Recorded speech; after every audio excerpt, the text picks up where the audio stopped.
मेरे साथ अब विशाल सर जुड़ रहे हैं, उनसे जरा करते हैं बातचीत और कुछ एक शेयर्स उनसे पता करेंगे, कुछ एक लेवल्स उनसे पता करते हैं। विशाल सर बहुत बहुत शुक्रिया, थैंक यू वेरी मच पहले तो समय देने के लिए। एक बधाई बहुत जोर से हमको आपको देनी थी, वो थी डॉक्टर रेड्डीज की। अनफॉर्चुनेटली पिछली बार जब आप डॉक्टर रेड्डीज देखे गए थे तब वो 2400 कुछ का था, 2400 2500 ऐसे कुछ था, तो 100 150 रुपए झटके से चला।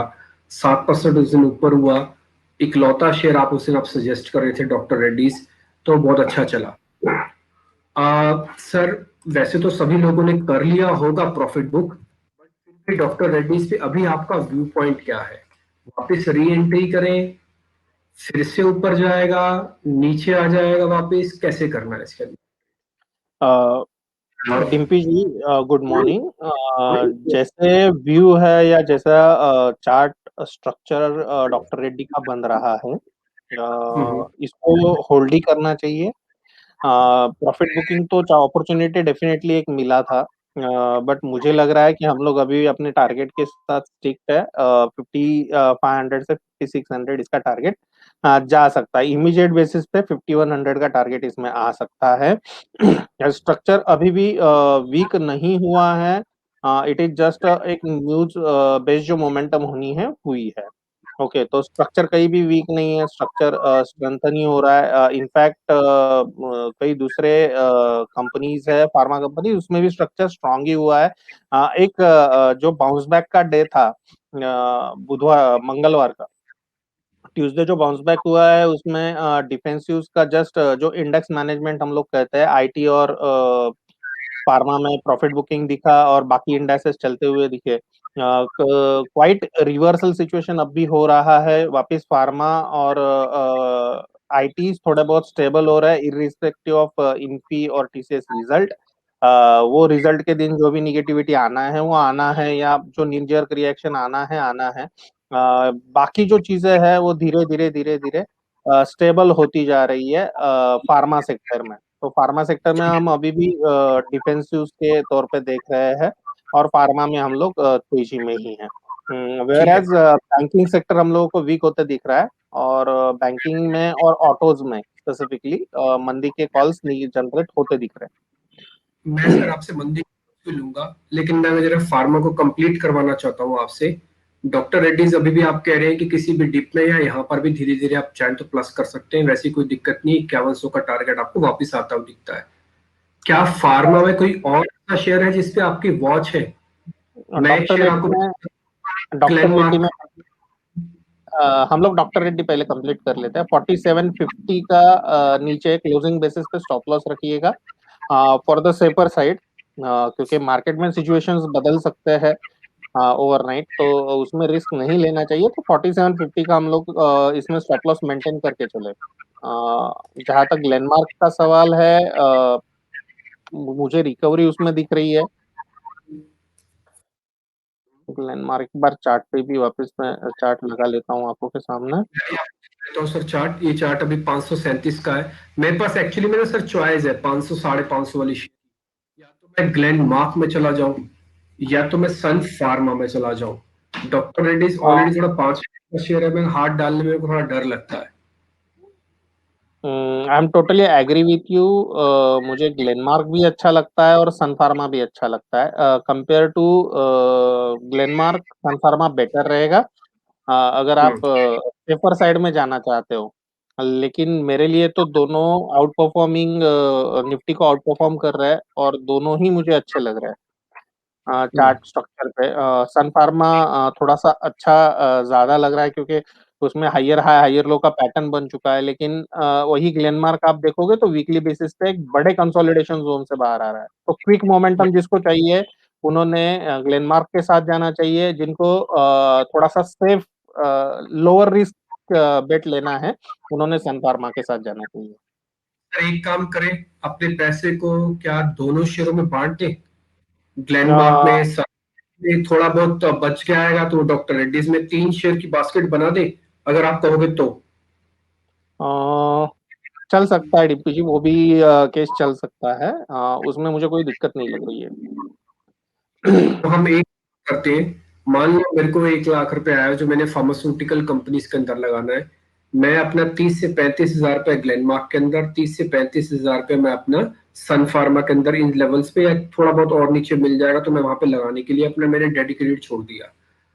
कुछ रिमेनिंग पैसा मैं डॉक्टर रेड्डीज के अंदर डाल दूंगा, या मैं उसको कैश लेके बैठा हूँ 1 मिनट के लिए मैं हो सकता है बहुत बड़ी पोजीशन भी फार्मा में ना बनाऊं, but Sun Pharma Glenmark sir की तरफ से ओके है, दोनों आप चाहे तो इसमें निवेश कर सकते हैं, वैसी कोई दिक्कत नहीं है।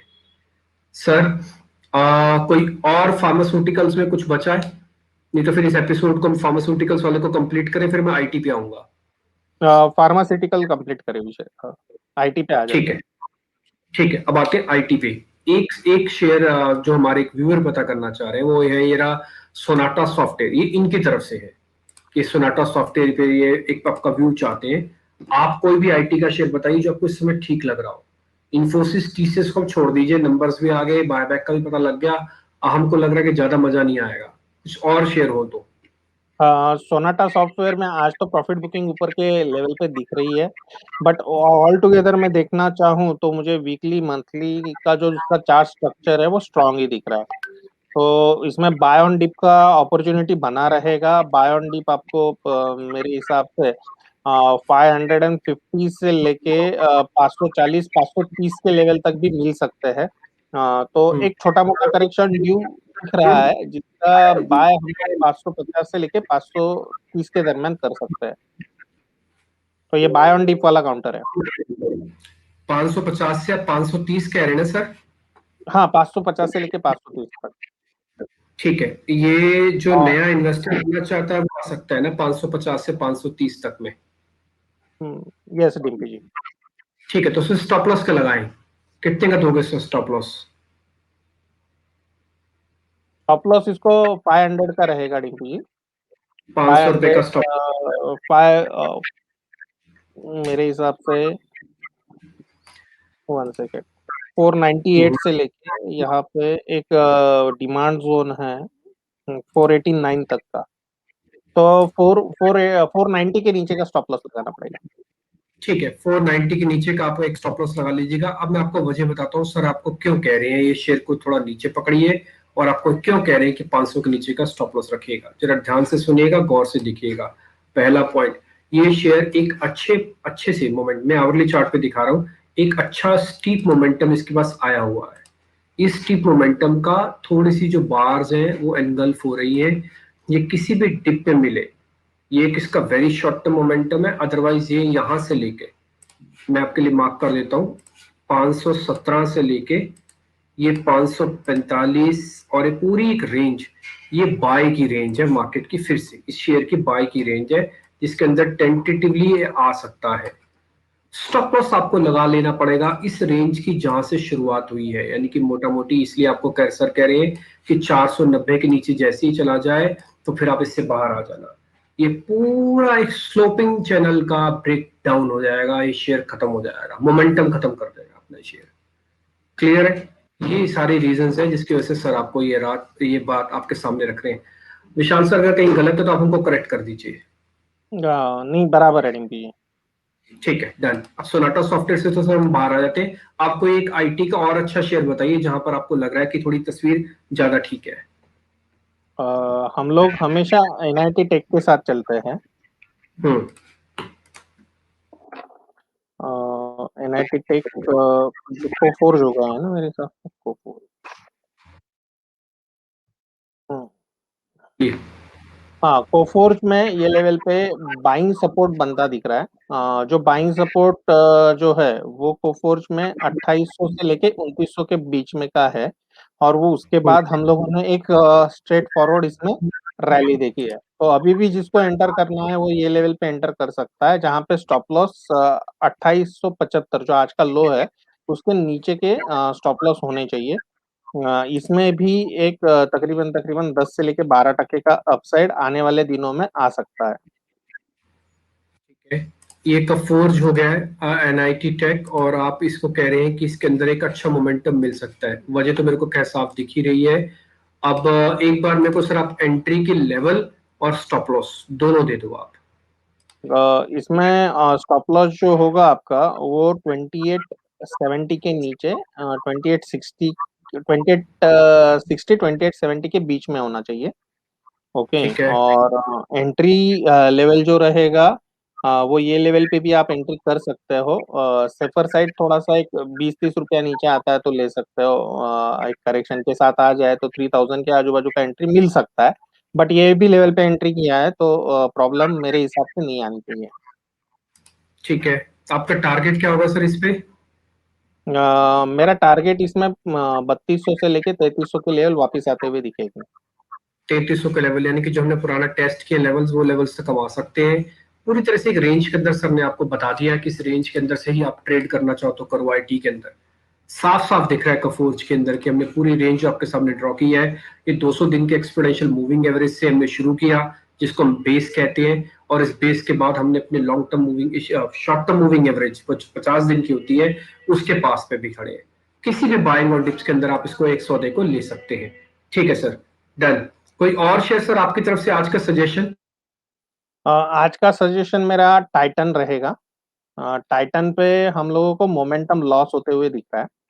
और ऊपर के लेवल में इसमें एक सप्लाई जोन बन चुका है और सप्लाई जोन के बाद ये इवनिंग स्टार का लो ब्रेक डाउन करने के लिए आ रहा है। एक कंसोलिडेशन के बाद सेल ऑफ होने के चांसेस लग रहे हैं। 1500 के नीचे ही इसमें सेल ऑफ करना, शॉर्ट पोजीशन लेनी है। उसके पहले कोई शॉर्ट पोजीशन नहीं लेनी चाहिए। 1500 के नीचे मुझे 1400 और 1300 के टारगेट इसमें दिखते हैं। सर मैं और 1450 की टन की कोई पुट चेक करूं, मिल जाए तो? इसमें जो मेरा स्ट्रेटेजी हम लोग सजेस्ट जो कर रहे हैं क्लाइंट को वो ये है कि टाइटन में बियर स्प्रेड लेना चाहिए। जहाँ पे 1500 की पुट आ रही है 27 रुपए में और 1460 की पुट आ रही है 15 रुपए में। यहाँ पे risk to reward ratio 12 rupees के सामने 28 रुपए का गेन मैक्सिमम आ सकता है अगर डाउन साइड के पूरे लेवल्स पकड़े जाए तो। ये एक तरीका है खेलने का। दूसरा तरीका ये रहेगा कि 1500 की कॉल ले ली जाए और उसको 50% का स्टॉप लॉस लगा के खड़े रहे। अगर पूरा 1400 1400 के नीचे तक का मोमेंटम मिलता है तो इसमें अर्निंग्स ज्यादा होंगे। इक्विवेलेंट टू फ्यूचर शॉर्ट का अर्निंग इसमें आ सकता है। एक काम मैं करूं सर, थोड़ा ये मेरे को कंफ्यूजन है इसके अंदर, कॉलपुट्स के अंदर आप कैसे सारा सौदे लेंगे। मैं बहुत सिंपल सिंपल तरीके से एक पूछ लेता हूं आपसे बात। टाइटन आपको वीक लग रहा है, 1500 के नीचे आपको वीक लग रहा है। मैं बिल्कुल एक बराबर। आम की तरह पूछ रहा हूँ आपसे। हाँ, टाइटन आपको वीक लग रहा है, 1500 के नीचे आपको वीक लग रहा है। टाइटन मान लो मेरा 1500 से नीचे अगर आ जाता है तो मैं इसको बेच दूं या मैं इसके पुट ले लूं? बस ठीक है ना, आप इतनी? यस, बराबर है। ठीक है, इतना ही ध्यान रखना है। आप और और मत। आपकी आवाज कट हो गई डिम्पी जी। ये स्ट्रेटजीज जो है विशाल सर जैसे एक्सपर्ट्स ही कर सकते हैं, तो हम थोड़ा सा इसमें एक काम करते हैं कि हम एक छोटी सी सिंपल से अपने लिए एक अकल वाली काम ढूंढ लेते हैं। 1500 के लेवल की वेट करते हैं टाइटन की। 1500 अगर लाइट टाइटन एक बार नीचे तोड़ देगा तो अब मेरी मर्जी है, चाहे मैं इसका फ्यूचर शॉर्ट करूं, ये मेरी मर्जी है, चाहे मैं इसकी पुट खरीद लूं। अब ये मेरी मर्जी है, मैं इसको शॉर्ट करूं भी ना करूं, मैं किसी भी डिप के लिए वेट करूं। लेकिन मेरे लिए 1500 एक मेक ब्रेक लेवल है। जब तक 1500 टूटेगा नहीं मैं इसके बारे में मंदा सोचूंगा नहीं। 1500 जब तक बना रहेगा मैं कोई एक्शन लूंगा नहीं। 1500 के नीचे ही लूंगा जो भी एक्शन लूंगा मैं। ये बहुत साफ मेरे को लग रहा है कि सब बिल्कुल साफ है ना, क्लियर है ना, कोई दिक्कत तो नहीं ना? कोई दिक्कत नहीं है डिम्पी जी, एकदम क्लियर है। अच्छा बताइए सर, अगर मान लो मेरा 1500 के नीचे टाइटन आ जाता है, आप मेरे को एक स्टॉप लॉस दे दीजिए। 1540 लगा दूं, 40 रुपए खो दूंगा, कोई बात मेरा स्टॉप लॉस थोड़ा सा ऊपर का रहेगा। 1554 का स्टॉप लॉस 1554 या 55। नहीं। 1554 मैं 55 ही कर देता ना सर, याद रहेगा। 55 ही कर पंद्रह दीजिए। 1555 मेरा स्टॉप लॉस हो जाएगा। 55 रुपए खोऊंगा अगर ये 1500 के नीचे आके वापस इसने धोखा दिया और ये ऊपर आ गया तो। 1500 के नीचे मैं जरा 2-5 रुपए और जाने दूंगा, इसको बेचूंगा या मैं इसकी पुट खरीदूंगा। लेकिन मेरा कंप्लीट स्टॉप लॉस वो 1555 का होगा। ये टाइटन के लिए बिल्कुल सीधी सीधी रणनीति आपके सामने है। जो टाइटन को लेकर हम बात आपके सामने कहना चाहते थे। ठीक, आई थिंक सो कि सबको क्लियर हो गया होगा इसको लेकर। एक शेयर मेरे को सर आपसे और पता करना है, वो है एयू बैंक।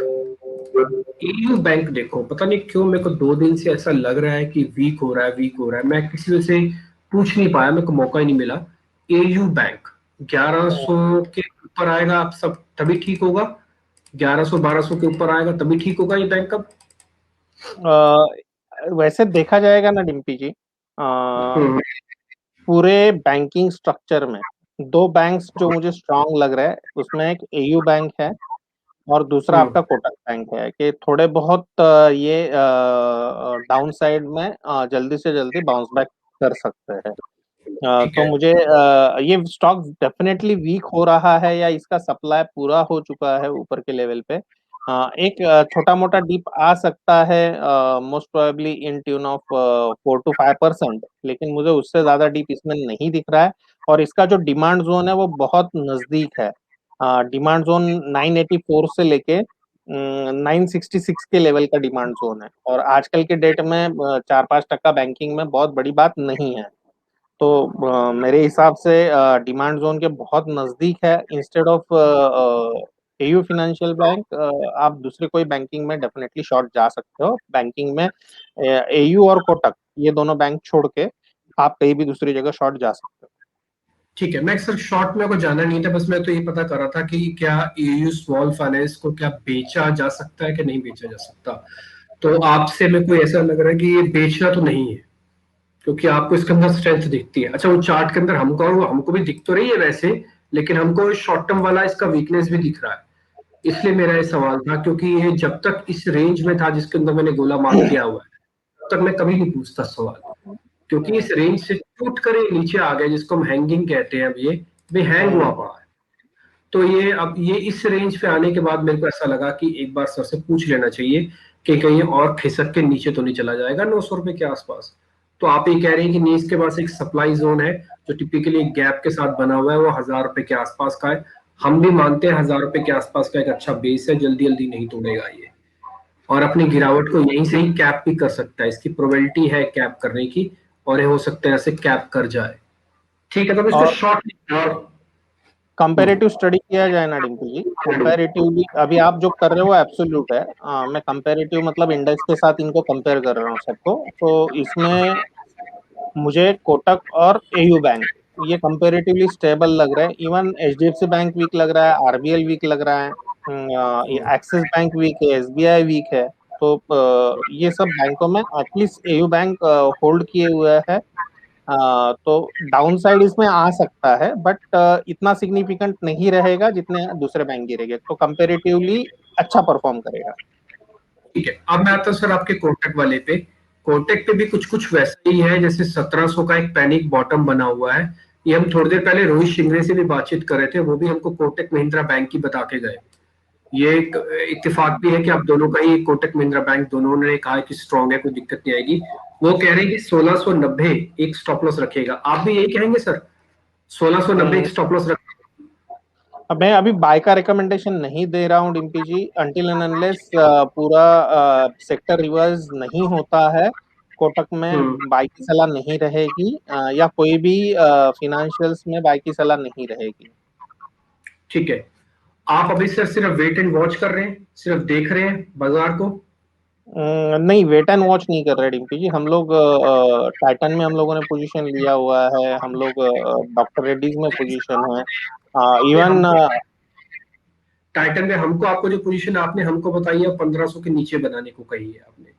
आपने हमको फार्मास्यूटिकल्स में सन फार्मा, ग्लेनमार्क और डॉक्टर रेड्डीज, इन तीनों के बारे में बता रखा है।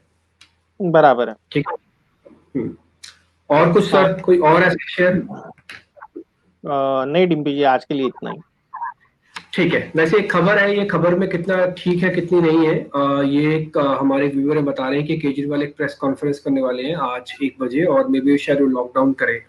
देखो दिल्ली में ना लॉकडाउन करना वैसे भी अपने आप में मुश्किल है, क्योंकि दिल्ली की जो बाउंड्री है वो 3 स्टेट से लगी हुई है। उत्तर प्रदेश के साथ भी है, हरियाणा के साथ भी टच करती है, 2 जगहों से इनफैक्ट हरियाणा के साथ टच करती है।